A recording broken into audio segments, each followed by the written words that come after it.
What's up, everybody? This is Zach with the Nerd Cave Podcast for episode 245. Are you sure it's 45? It is 245 because last week I edited a video and it was 244. So this week is 245. I am joined along with none other than the bearded sultan himself, Robbie Ross. and Channeling my inner ears MJ. hurt from that. Oh, yeah. I'm good. And the dungeon master herself. Allie. So, before I get into all of that, there's a special thing at the very end of the video. Let's watch all the way to the end. Yeah, see, but now that you've said that, people are just going to skip to the end of the video. Or I'm going to put it just somewhere randomly now. They don't mess with the whole You're not flow. going to put that much time into it. You don't know. No, I do. There's times when someone says you're not going to do something. And Zach does it. See, that was my plan all along. Reverse psychology. So we got stuff we're going to talk about. Oh, yeah. But first off, if you don't know, everybody, you can get the Nerd Cave Podcast early over at patreon.com/nerdcave. Toss us a few dollars, mate, Robbie.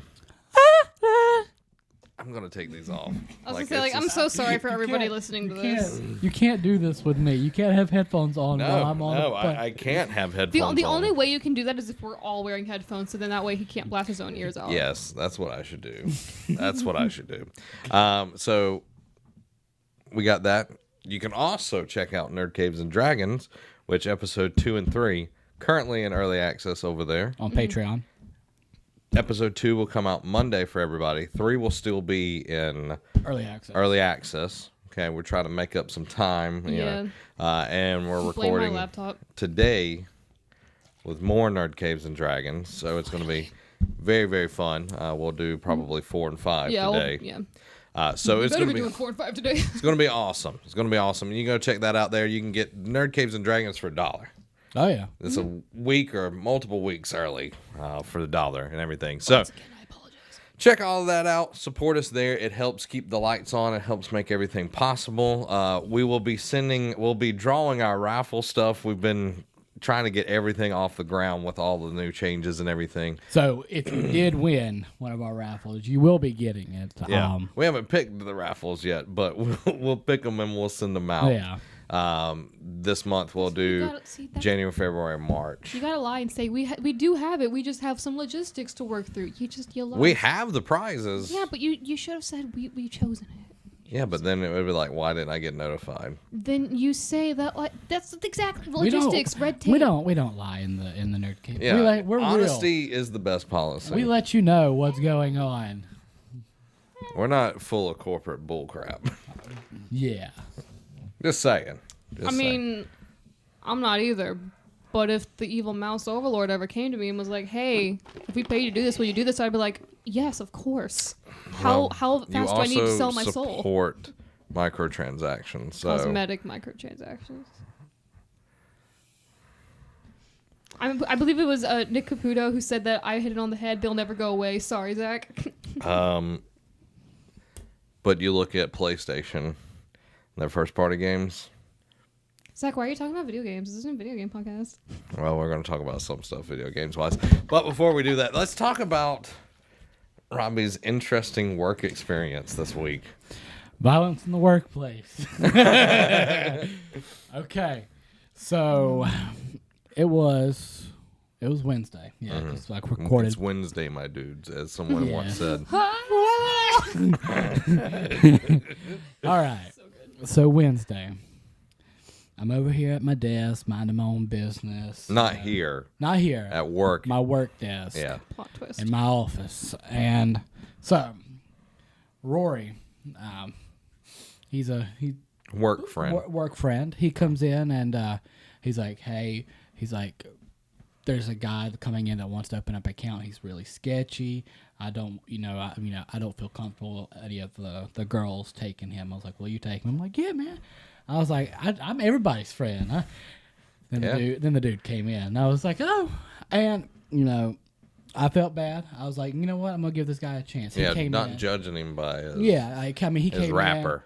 in, wife beater, tank top, tats all over, teardrops, and I was like, you know what? I mean, this guy, like, looks like Did some steroids and pumped some iron.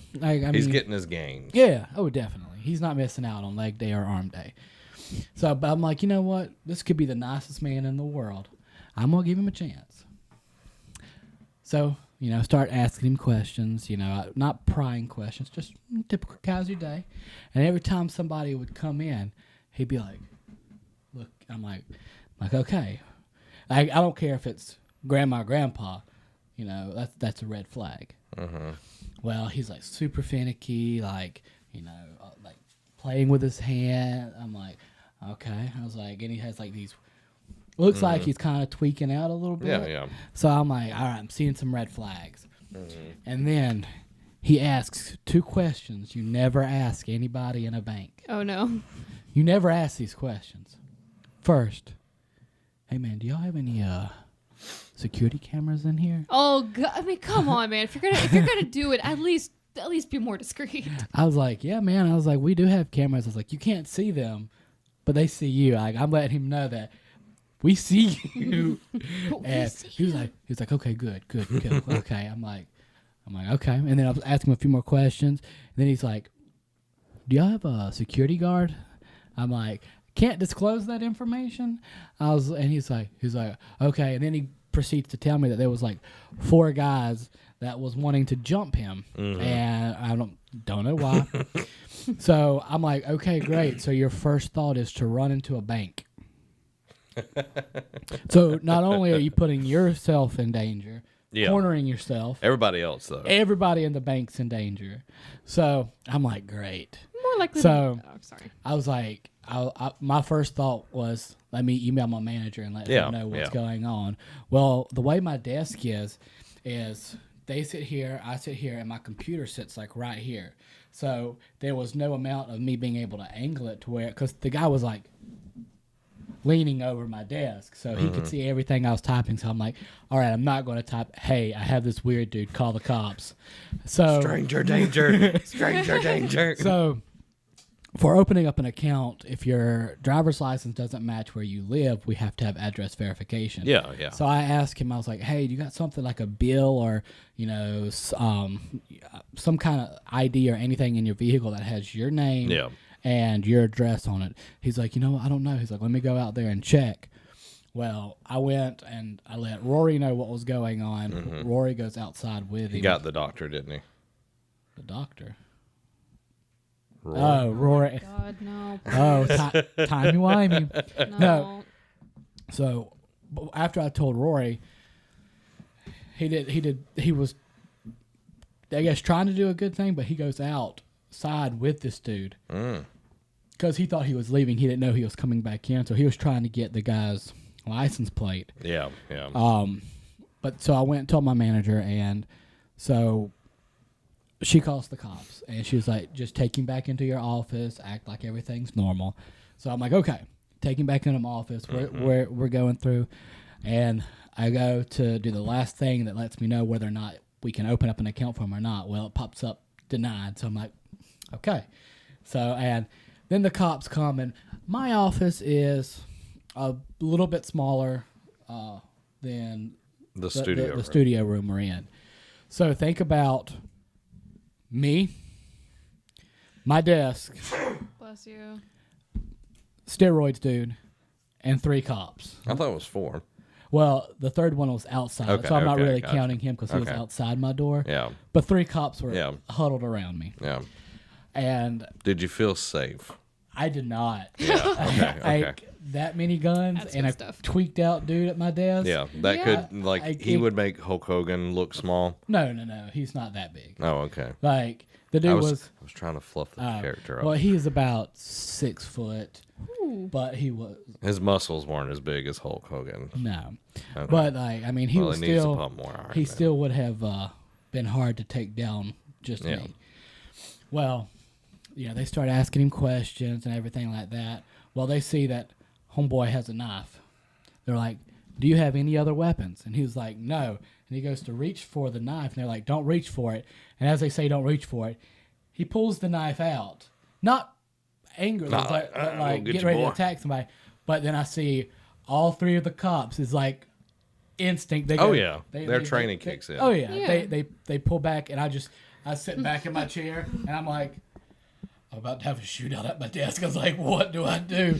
And he goes, whoa. And he puts it down on my on the desk. Yeah, he's just trying to put it down. And so they took him outside to talk to him for a little bit. Like the mob took him out? No, the cops took him out. Yeah. Was, interrogating, and then they went through his truck to see about drugs. Well, they didn't find anything, so good.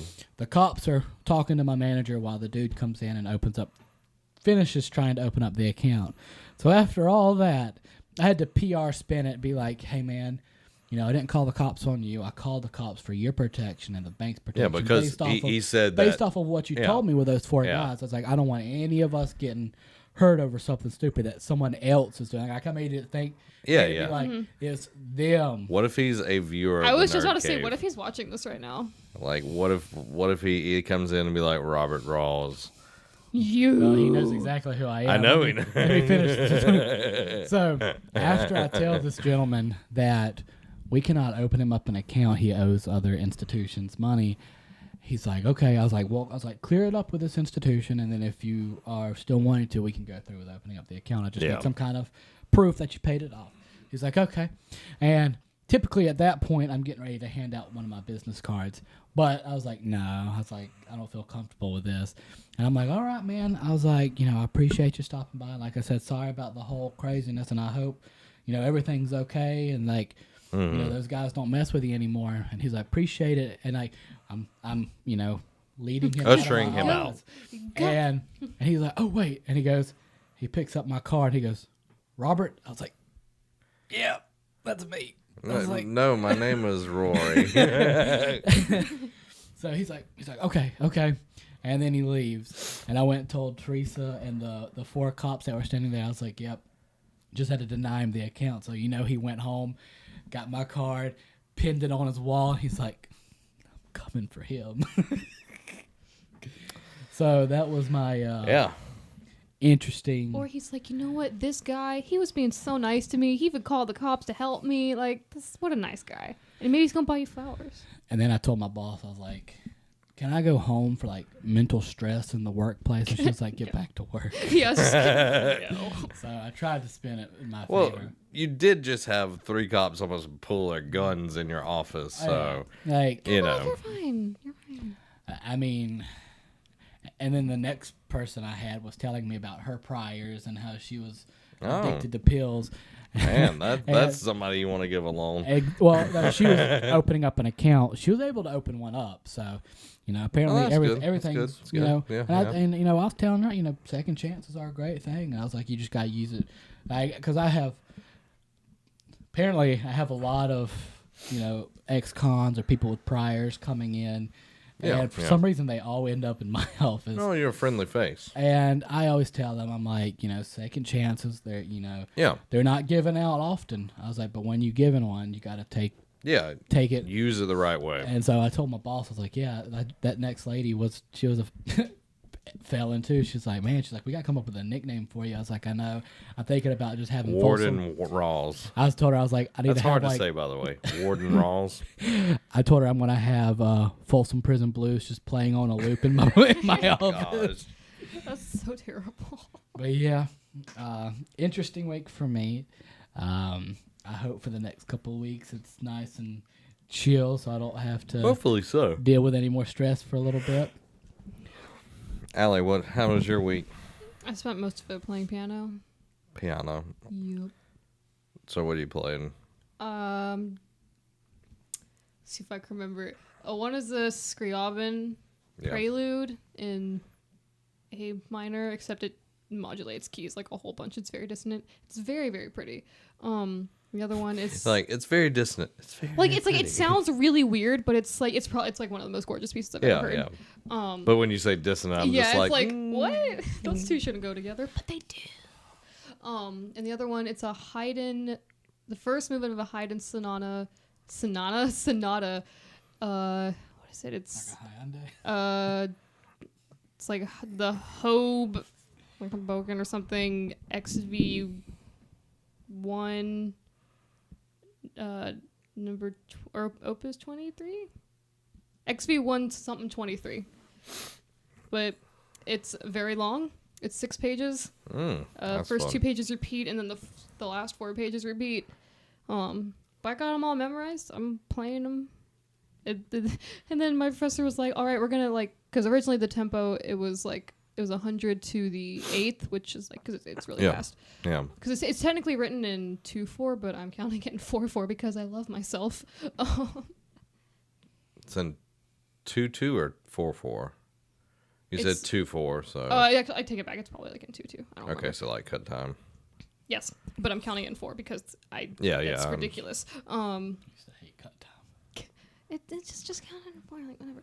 I make my kids. I'm like, you gotta be able to do it. Oh no, in sure. I cut mean, time. if they know, you should know how to do it, but then once you get up to But do different you want places, to do it? no. And then, but yes, I was already at a really fast tempo, and he was like, "We're gonna up it up to this tempo." So I started playing it, and I was like, "These are fast." It's just there's long runs of just 30-second notes, and I'm like, Yeah, 30-second notes. But I mean, yeah. But they're fun pieces, and Good. I'm glad you like them. I at first I hated that Haydn just because it was really hard. Yeah. But now I'm like, okay, cool, I can play it, whatever, and it's fun. So yeah, that's been my week. That and finding all the stuff for Nerd Caves and Dragons, because for those who don't know, I've been moving, and so I don't know where anything is. I had two flip-flop, or had a pair of flip-flops. I went to go find one this morning. I already lost one of them, and I'm like, how did this happen? I just wore this 2 days ago. So, but I found it. Monster House. That's what someone would say. Mm-hmm. Did you ever see that movie? No, I didn't. It's a bad movie. How was your week? Yeah, how was your week? It was pretty good. Everybody's like, when are they going to get to the nerdy stuff? I just talked about piano for a while. Is that not nerdy? Yeah, I'm gonna be nerdy, and you talked about finances, so that's extremely nerdy. Well, I'll talk about violence and I also finances. mentioned Nerd Caves and Dragons, the ultimate nerdy. Yeah. For me, this is the first week out of MPA season. Oh yeah, how's that feel? It feels a big relief. I am so thankful that it's done. So this week's been interesting for a plethora of reasons. First off, we had the local Winn-Dixie reopening. They asked us to play at it. So Thursday, we practiced a little bit, got some of our stand tunes dusted off or whatever. Just proves that my kids do have things memorized. Yay! So we're getting rid of flip books next year. So if they watch this, get ready. Oh, God. But so we were. I was up I woke up at 5:45. That's an hour before I normally wake up. I went to bed at 9 the previous night. That's smart. It was very smart. Most rested I've ever been in a very long time. But we got there. We played for it. It is the weirdest thing that I've done with band, and I've been doing band for almost 20 years now. So we get through we're playing in the parking lot, and everybody's like, oh yeah, and all that, and then oh, we want you to march through the store. What? And I'm like I knew this beforehand, so I prepped my kids and everything. They had let the shoppers in before they let the band in. That's something I've got to tell them not to do, if they do this ever again. Yeah. Because, I had to, push grannies out of the way, pretty much. Because, people were, trying to get meat, and we're coming down with, a 127-piece band. Just down the aisles, playing and yelling and all of this kind of stuff. And, there's people, trying to get lettuce and just all of this stuff. They were in the way. I'm absolutely 100% that person though. It's so I just need to get the cheese, please. Just let me make cheese. Let me get my cheese. They're on the other side, and what they really want on the other side, they're just exactly. I'm never coming back here. It's if you know the song that they're playing, you're just I've got about 2 minutes of this. Cool. So, like, if they would have, because, like, the employees went in, you know, then they, like, brought all the customers in. Like, they should have had, like, the employees go in, and then the band leads everybody into the store. Yeah. That would have been much, much better. But no, it was the opposite, where it was like, everybody in, all right, now, band, march through our customers. So weird. Trample. I've also never heard of like a store getting a band to play for their grand. It's more common than you think. Yeah, like. Yeah, I mean, I'm not. I guess I. Yeah, I should. My words have left me. Panera's grand opening of airport, we had Washington High School's drumline march around the building like 8,000 times.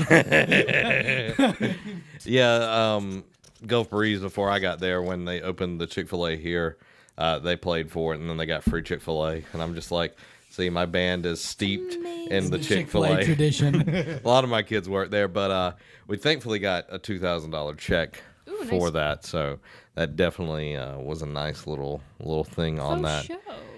But the biggest thing is, like, we started handing out new music this week, and we're playing this piece called Symphony No. 1 in Memoriam of Dresden. And it's about the bombing of Dresden, the Allies' bombing of Dresden and everything. I won't go in the history of it, but it's a very, very, like, serious piece. And, like, the last page is literally a picture of, like, Dresden burning, and, like, you have to do, like, certain things for, like, 1:30 to, like, recreate the actual firebombing of Dresden. So it's deep. It's some heavy stuff. I go from playing American Elegy to playing this song. I'm all on the I'm prepping people for some serious stuff, but there in the piece you have to say German words. Like you're like citizens that are in the town and everything. So it's like fire, smoke, firestorm, baptism of fire. Like there's like 4 or 5 words that you have to say, but they're all in German. Yeah. So like I get it, and I'm like, you know who would be good at this? My beautiful and talented wife, Amy. I was like, so hey, can you help me do this pronunciation? So she came in yesterday, and she started, did the whole explanation. This is how it should sound. Said it, and like repeated and all of that. And I'm sure you feel the same way. With our accents? It is so hard to sound like a German when you have such a southern accent. What are you doing? It's like, there's one, it's like, fire is like fire. Like it sounds like, it sounds almost like you're from Boston saying fire. It's very interesting, but there's one, it's like, Feiertaufe and then Feiersturm, and I'm probably not still saying it right. So I'm over there like struggling. My kids are getting it because they don't really have that much of a southern accent. And Amy's like making fun of me. She's like, "You got to work on that." I was like, "Yeah." And this morning, something happened. I was up at mom and dad's, and they were like, "Yeah, you can take the boy out of J, but you can't take the J out of the boy." And Amy told the story. I'm just like, yep.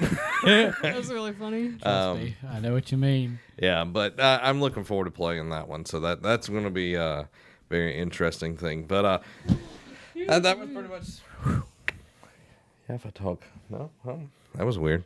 It was like I went this way and like it totally went away. But there's all of our weeks, and I hope you enjoy the podcast.